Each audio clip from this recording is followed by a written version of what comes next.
ஜூயின் மேலே ஒரு சாண்ட்லியர் விழப்போகுது. உடனே ஹீரோ போயிட்டு ஜூயினை தூக்கிடுறான். அப்போ ஜூயினோட உதட்டில் ஒரு துளி ரத்தம் அவனுக்கு தெரிஞ்ச உடனே அவன் வேம்பியர் மோடுக்கு போயிடுறான். வேம்பியர் மோடுக்கு போனதுனால அந்த ரத்தத்தை உரிய ஆரம்பிச்சிடுறான். ஆனால் ஜூயினை கிஸ் பண்ணுறான்னு நினச்சிக்கிறா. இதில் முக்கியமான இன்னொரு விஷயம் என்னன்னா, ஹீரோ ஜூயினை கிஸ் பண்ணும் போது அந்த துளி ரத்தத்தில் அவனுக்கு ஹேசனோட ஞாபகம் எல்லாமே வந்துடுது. அதனால ஒருவேளை ஜூயின் தான் ஹேசனோட மறுபிறவின்னு அவன் நினைக்கிறான். ஆனால் ஹீரோ கிஸ் பண்ணதுனால ஜூயினை அவனை கீழே இறக்கி விட சொல்லிட்டு செமையா போட்டு அடிக்கிறா.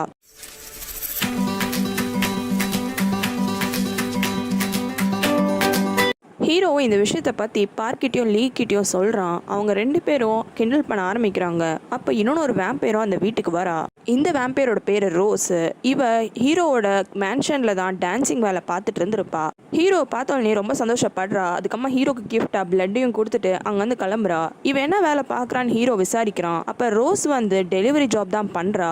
மனுஷங்களுக்கு பார்சல் டெலிவரி பண்ணுற மாதிரி சைடில் வேம்பையர்ஸ்க்கும் சைலண்ட்டாக பிளட்டையும் டெலிவரி பண்ணுறா. அடுத்து டோஷிகை காமிக்கிறாங்க. அவன் ஹாஸ்பிட்டலில் தான் இருக்கான். செக்கப்லாம் பண்ணுறான்.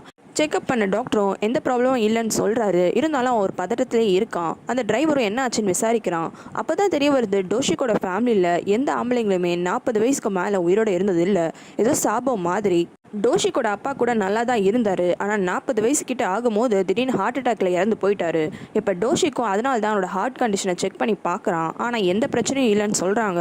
அதுக்கப்புறமா வீட்டுக்கு போன டோஷிக்கு ஒரு சேஃபில் இருந்து ஒரு புக்கை எடுக்கிறான். அந்த புக்கோட பேர் வேம்பையர் ரெக்கார்ட் புக்கு.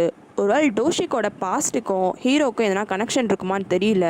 காரணம் டோஷிக்கோட அப்பா தான் டோஷிக்கோட சின்ன வயசில் இந்த புக்கை கொடுத்து அட்லீஸ்ட் நீயாச்சு நம்ம குடும்பத்தில் இருக்க சாபத்தை எடுக்கிறியான்னு பார்க்கலான்னு கொடுக்குறாரு. இப்போ டோஷிக்கும் அந்த சாபத்தை எப்படி எடுக்கிறதுன்னு தான் யோசிக்கிறான்.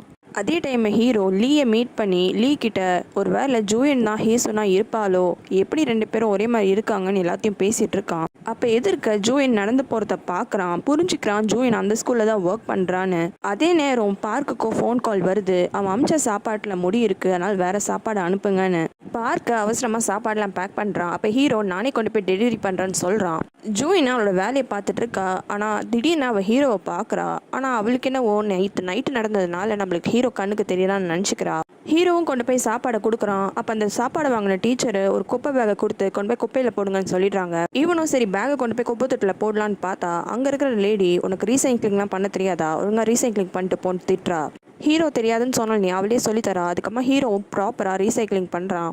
உன்னை இங்கே பார்த்ததே இல்லையே, இங்கே என்ன பண்ணுறேன்னு கேட்குறா. அதுக்கு ஹீரோ, இங்கே பக்கத்தில் ஒரு கடை இருக்குல்ல, அந்த கடையில் தான் நான் வேலை செய்கிறேன், டெலிவரி பண்ண வந்தேன்னு சொல்கிறான். சரி நீ கிளம்புன்னு அந்த லேடியும் சொல்லிடுறா. ஆனால் ஹீரோ ஜூயினை பற்றி விசாரிக்கிறான். உடனே ஜூயினை பற்றி அவளும் சொல்கிறா. ஜூயினையே கொஞ்ச நேரம் நின்று வேடிக்கை பார்த்துட்டு இருக்கான். ஆனால் அந்த ஸ்கூல் வாட்ச்மேன் வெளியில் கிளம்புன்னு துரத்தி விடுறான். அப்போ தான் ஹீரோக்கு ஞாபகத்துக்கு வருது, எதனா வேலை செஞ்சால் தான் காசு கிடைக்கும், அதை வச்சு தான் ஜூயினோட கடனை அடைக்க முடியும். அங்கே இல்லை, நான் வேலைக்காக வந்திருக்கேன்னு அந்த வாட்ச்மேன்ட்ட சண்டை போடுறான். அப்போ கரெக்டாக அந்த குப்பை லேடியே வராங்க. உனக்கு வேலை தானேப்பா வேணும், எங்கள் டீமில் ஒரு இடம் காலியாக இருக்குது, நீ வரியான்னு கேட்குறா. உடனே ஹீரோவும் தாராளமாக வரேன்னு ஜாயின் பண்ணிக்கிறான். மொத்த ஸ்கூலுமே ஹீரோ மேலே ரொம்ப ஃபேன் ஆகிடுறாங்க. ஆனால் ஹீரோ அப்படி வண்டியை தள்ளிட்டு போகும்போது திரும்பி அவனோட வண்டி கீழே விழுந்துடுது. யார்டா வண்டி இடிச்சதுன்னு திரும்பி பார்க்குறான். அந்த பையனை பார்த்தோன்னே தான் ஹீரோக்கு ஞாபகத்துக்கு வருது, முன்னாடி நாள் அவன் வேலைக்கு போயிருந்த போது இதே பையன் தான் வண்டியை கொண்டு வந்து இவனோட வண்டியில் இடிச்சிருப்பான். போன வாட்டி எப்படி நக்கல் பண்ணிட்டு போனானோ அதே மாதிரி இந்த வாட்டி நக்கல் பண்ணிட்டு போகிறான். ஹீரோக்கு ரொம்பவே டென்ஷன் ஆகிடுது. அடுத்து ஜூயினோட ரூமுக்கு போயிட்டு குப்பையை எடுக்கிறான். அப்போ தான் ஜூயின் கவனிக்கிறா. இவனை பார்த்தோன்னே ரொம்ப டென்ஷன் ஆகிடுறா. அதுக்கப்புறமா ஹீரோ, நான் இங்கே தான் ஸ்கூலில் வேலை சேர்ந்துருக்கேன்னு சொல்கிறான். அப்போ கரெக்டாக ஒரு பையன் மூக்கில் ரத்தத்தோட உள்ளே வரான். என்ன அன்றைக்கி கடிச்சு வச்ச மாதிரி இந்த பையனை நீ கடிச்சிட போகிற, தயவு செஞ்சு வெளியில் போன்னு வெளியில் துரத்திடுறா. டோஷிக்கு ஜூயினை பற்றியே நினச்சிட்டு இருக்கான். ஜூயினுக்கும் மெசேஜ் பண்ணுறான். அதுக்கப்புறமா கால் பண்ணி கேட்குறான் ஈவினிங் ஃப்ரீயான்ட்டு. அதுக்கப்புறமா ஜூயினுக்கு அட்ரஸும் அனுப்பி விடுறான். ஜூயினும் அந்த இடத்துக்கு மீட் பண்ணுறா. அது இன்னுமே ஓப்பன் ஆகாத ஒரு பாரு. அங்கே ஜூயினை கூட்டிகிட்டு போயிட்டு நாங்கள் எங்கே தான் ஓப்பன் பண்ண போகிறோம், ஃபஸ்ட்டு ஒன்று தான் கூட்டிகிட்டு வந்திருக்கேன்னு ட்ரீட் மாதிரி வைக்கிறான். அங்கேயே ஜூயினும் அவனும் சாப்பிட்டு முடிக்கிறாங்க. ஹீரோ வேலையெல்லாம் முடிச்சுட்டு அவனோட வீட்டுக்கிட்டே வரான். அப்படி வரும்போது அவனுக்கு ஏதோ ஸ்மெல் வருது. ஹீரோட வீட்டு பக்கத்தில் ஒரு டெய்லர் ஷாப் இருக்கும். அதுக்கு பக்கத்தில் தான் அந்த பட்சர் ஷாப்பும் இருக்குது. அந்த பட்சர் ஷாப் லேடி தான் முன்னாடி ஒரு வாட்டி ஹீரோவை மீட் பண்ணி பேசியிருப்பா. அந்த பட்சர் ஷாப் லேடி தான் ஏதோ ரத்தத்தை க்ளீன் பண்ணிட்டு இருக்கா. அதை பார்த்து தான் ஹீரோக்கு ரொம்ப பசி வந்துடும். உடனே கடைக்குள்ளே போகிறான். ஆனால் உள்ளே போனோடனே அந்த பட்சர் ஷாப் லேடியும் அந்த டெய்லர் ஷாப் ஆளும் 2 பேரும் மாறி மாறி கேள்வியாக கேட்குறாங்க.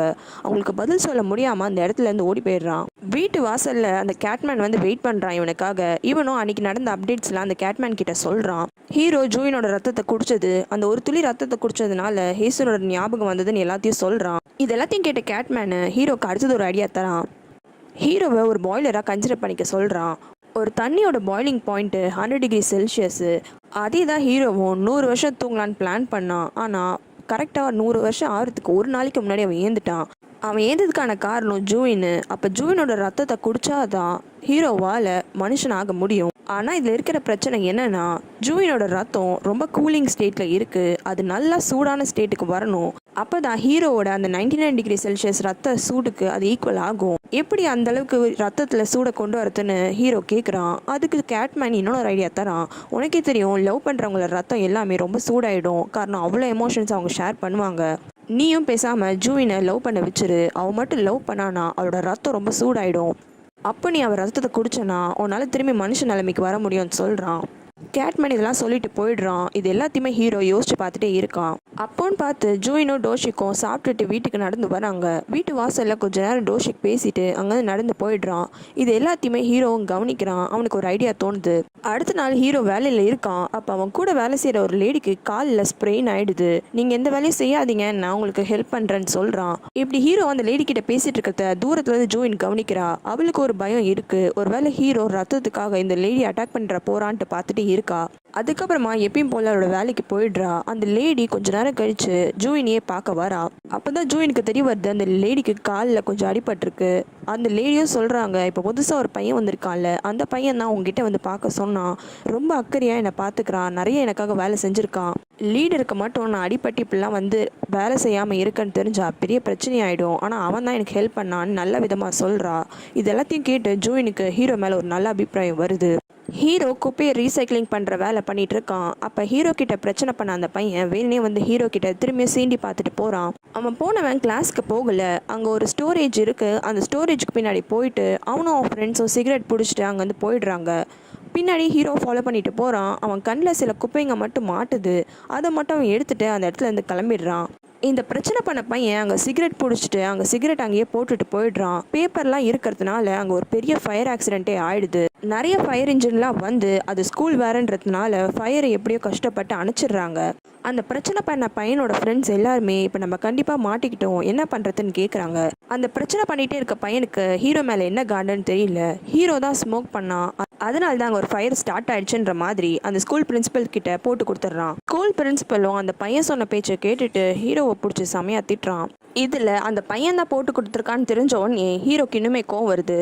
பிரின்சிபல் ஹீரோவை தான் செமையாக திட்டுறான். உடனே ஹீரோ கூட வேலை செய்கிறவங்க எல்லாருமே ஹீரோக்கு சப்போர்ட் பண்ணுறாங்க. இந்த பிரின்சிபல் அவங்களையும் சேர்த்து திட்ட ஆரம்பிச்சிடுறான். இது எல்லாத்தையும் பார்த்து அந்த பையனும் ரொம்ப சந்தோஷப்பட்டுட்டு இருக்கான். ஆனால் அதுக்குள்ளே ஜூயினை அந்த பையனை பிடிச்சி தரன்னு உள்ளே கூட்டிகிட்டு வந்துடுறா.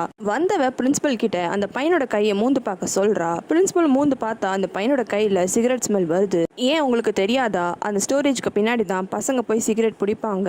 உங்களுக்கு தெரிஞ்சே தானே கண்டுக்காமல் இருக்கீங்க. உங்களுக்கு இதுக்கு மேலேயும் ப்ரூஃப் வேணும்னா இன்னதாங்க சிசிடிவி ரெக்கார்டிங் பாருங்கன்னு காமிக்கிறா. அந்த ரெக்கார்டிங்ஸ்ல அழகா தெரியுது இந்த பையன் தான் போய் சிகரெட் பிடிச்சிருக்கான். இப்படி ஜூயின் வந்து ஹீரோக்காக சண்டை போட்டு ஹீரோவை காப்பாத்தின உடனே ஹீரோக்கு திரும்பியும் ஹேசனோட ஞாபகம் தான் வருது.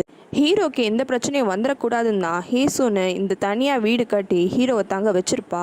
ஆனா ஹீரோ ஒரு வேம்பேரு, அவனை கண்டிப்பா கொலை பண்ணியே ஆகணும்ட்டு ராஜாவோட ஆளுங்கெல்லாம் வந்துடுறாங்க.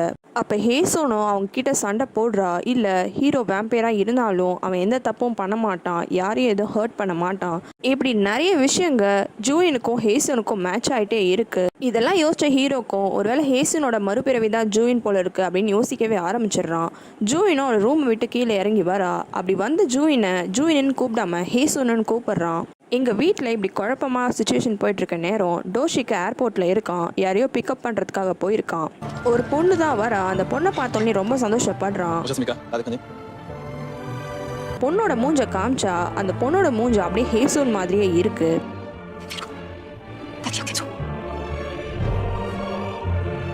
இப்போ ஹேசனோட மறுபிறவி இந்த பொண்ணா இல்லை ஹீரோ நினைக்கிற மாதிரி ஜூயினான்னு தெரியல. மறக்காம ரெட் லோட்டஸ் தமிழ் சேனலுக்கு சப்ஸ்கிரைப் பண்ணுங்க. உங்களுக்கு வேற சீரிஸ் பார்க்கணும்னா கமெண்ட்ல சொல்லுங்க.